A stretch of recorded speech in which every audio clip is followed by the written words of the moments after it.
Happy New Year everyone. So I am back on it making the videos for A Girl's Guide 2, and what better way to start than the brand new 2018 Audi RS4.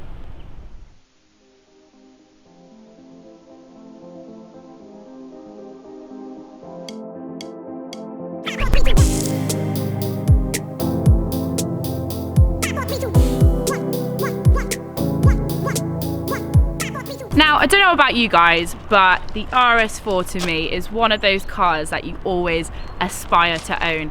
It is just an icon. I mean, coming from the original RS2 to the first RS4 in 1999, it was an absolute killer. The B5, obviously the B7, the B8, and now we have the new guys that we see behind us.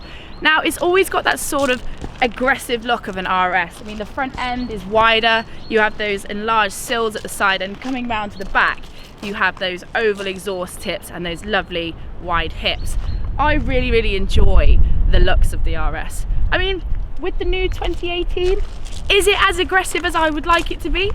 No, but it's still a really good looking car. And you know what? An Avant is ultimate sleeper status. Like, this thing is quick, and it's also, it has that wonderful versatility that Audi Sport have completely, like, they've killed the game. I mean, this is just the best in its segment.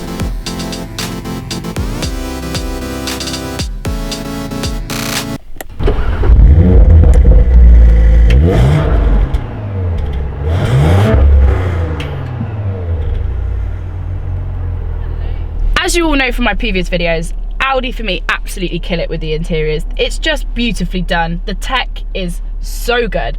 The virtual cockpit that we have here, there are a few little extras which are put in for the RS. You obviously have a G meter, you have a shift light in there, but it's still that amazing heads-up display.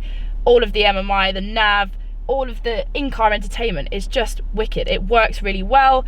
The whole thing comes together very nicely. There's not that much difference between the S sign. You can really load up on the optional extras and make this interior in a lower model. But the thing about the RS is it's got that beautiful flat bottom steering wheel with the RS badge, you know, contrasting red stitch, these wonderful sport seats which hug you with a million different adjustments, so you can really get into the driving seat, which, as I've said before, is really important when you're driving this car.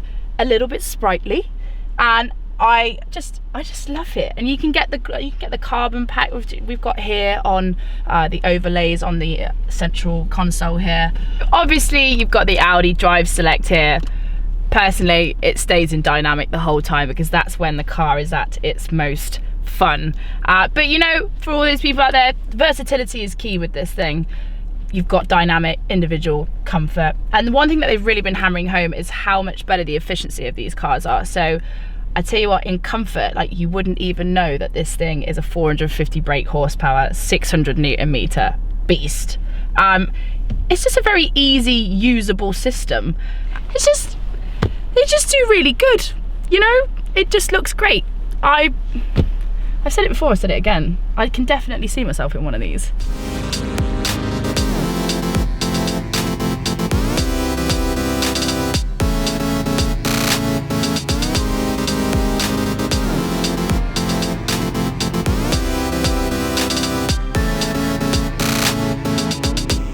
So, just picked Mr. Joe Achilles up. Joe, how are you? I'm very good, thanks, Becky. Yeah. So what do you think of the RS4? I thought for this year's episode of A Girl's Guide 2 that we would have a little chat about the RS4. And how many of these sort of RS line cars have you driven? I've driven most of them. I haven't been in the very new RS3, the 400 brake horsepower one, but I've spent a lot of time in the current RS6 and RS6 Performance. So, how does it fare up?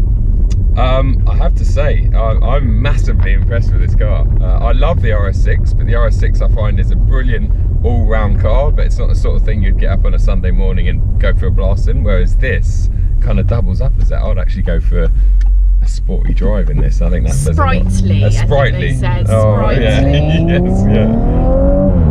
I mean, I like. It is a lot of fun, isn't it? It's amazing, and at 30 miles an hour, it makes you feel like you're going a lot faster. There's a bump there. Yeah. I didn't notice that on my test drive. Yeah. So let's have a general It's 450 brake. Obviously, it's back to its predecessor. It's the twin turbo V6. Yep. Did you ever drive the V8 one? I've driven both. Yeah, both the V8s, the B7 and the B8, the outgoing 4.2. Yes. 4.2. Yeah. Yeah, that's right. Yeah. Naturally aspirated. Yes.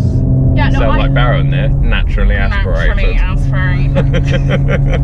No, I was just saying earlier, like, I think it is a wicked daily driver. Like, I mean, the RS4 is quite an icon, really, because it was, you know, the first car which came after the RS2. Yep. It's got a lot to live up to. And now we've come to this point in 2018 with the brand new RS4. And I'm going to put it out there and say that Audi are just making their cars so good now that it's quite hard to tell the difference between the models. I mean, the RS5, it's very, very similar. It's incredibly similar. In fact, I think it's the same engine, actually. Yeah. And it's 3.9 instead of 4.1 to 0 to 60. Yes. It's probably a slight lack of weight or something, I guess, for the RS5. But yeah, absolutely. And I think even the S models, I know you were recently in an S5, right? S4, yeah. S4, sorry. And that's actually got a 2.9 V6 in it. But a single turbo as opposed to double. Yeah. Or twin, or bi, or whatever they call it. Reading your books. No, actually, you told me at breakfast this morning. You listen to me. Yeah, I do listen to you most of the time. But no, I agree, and I think that's kind of been, in my opinion, Audi's downfall over the years is they've made very not driver focused cars. They've always made beautiful cars. The cabins, in my opinion, are the best. Yeah, like, I will agree hands with down. you on that. And we're both BMW people. But the cabin in an Audi is it's just glorious. Even in like a basic A1, you get in there and it's just so well put together. But what differentiates this car, for me anyway, after driving it for a couple of hours, is Jesus, it makes me smile. It really does. It's just so capable, isn't it? You know, I was going, Milton Keynes is very famous for its roundabout, so I took it a little tinkle up the road and gave it a bit of boot round a roundabout. Yes, nice. I mean, it just holds on. I mean, we got to the point where we were practically doing the wall of death, and then I was like, you know what, I'm going to stop. But we were still hanging on in there. Lovely. The grip on these things is insane. And that torque vectoring that they were talking about, was it like 60-40 split between the rear? Yep. But you can load up the rear to 70% and the front to 80. Sure. And that front end grip round corners. And as I was lucky enough to drive this round a track, and I was like, oh, it's fast. But then get it on a road and yeah, Christ, it is fast. It's insane. It's very capable. I think as much as I love rear wheel driven cars, and you do in fact as well, they're fun, whatever else, but when it comes to like some of the roads around here, the tight twisty exiting corners, this thing would just be gone. Like if you're an M3 or something, you wouldn't see which way this thing went, you know, like you'd be looking the other way. Yeah, be looking the other way in a cloud of smoke behind you, which is probably just as fun, but yeah, there's no denying. And also I find that, you know, Audi, I always use the term Audi steer a lot of the time, and certain models, especially the previous RS models, really did suffer from a lot of safe understeer. But this thing, I've been pushing it pretty hard on the road today, and you don't get any of that, and you get actually a very nice balanced mid-corner sort of feel, as you demonstrated on the way out back there. if you're gonna move sideways, at least all four wheels are going sideways. Exactly. It's quite a gentle, you know. Oh, okay, we're going that way. Yeah, absolutely. And I'm sure in the wet, if it was raining and you turned all the controls off, you could provoke the back end to come around quite nicely. But again, in a safe sort of all-wheel drive or quattro manner. So awesome. Yeah, very. Would you buy one? Is the key question here. Sorry, one second. That's how easy it is to overtake cars in this thing, which again is safe, you know. Yeah. I mean, you know, speed never killed anybody. Bad drivers did. Exactly. Is that actually a fact? Probably not. It actually is. Oh, it is a fact. Well, think about it. It's not the speed. Well, actually. No, but you're right. I think people that go on about speed, sometimes an underpowered car, sometimes you're going higher. When you've had a Mark 4 1.4 heavier than a truck and trying to overtake on like a B road or whatever, that's when you really want something like this. Yeah, just an extra 300-400 horsepower would be perfect in that sort of thing. Wow, yeah. And the rest. And the rest. I think you had about 50. Yeah. No, I said earlier in the video, like, this is on a bucket list of cars some point in my life. I mean, what is starting at around 62,000. This car that we're in at the moment, if I looked at the spec sheet, it said was 72. You had to cover your eyes when you said that. I know, I was like,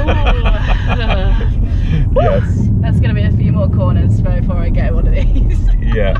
But I think the Germans have always been guilty for that, in the sense that yes, the base car is still fantastic, but then if you've got the 60 grand, then you've also got the extra 5 or 10 grand to spend a bit. And I have to say, the one I had was a mid-60s car, so it was quite lowly spec compared to this, and it was lovely. But then as soon as I saw your one, I was like, oh, Alcantara wheel and the roof, and you get sucked in immediately. So yeah, it's brilliant. I think I would have it on this spec. But it's something about an Alcantara wheel, isn't it? You know, like, you know when it makes your hands sweat because you've just done 90 round of that. Exactly. Sharp left. It's soaking it up. yeah. What clammy hands? They're fine, absolutely dry now that they've been on the Alcantara wheel. Sorry, Audi. Yeah, sorry, Audi. Oh, you even get an Alcantara little thing. Sorry, you can't see here. I'm not touching her leg. I'm actually touching your knob. And on that note, thank you very much, Joe. Anytime.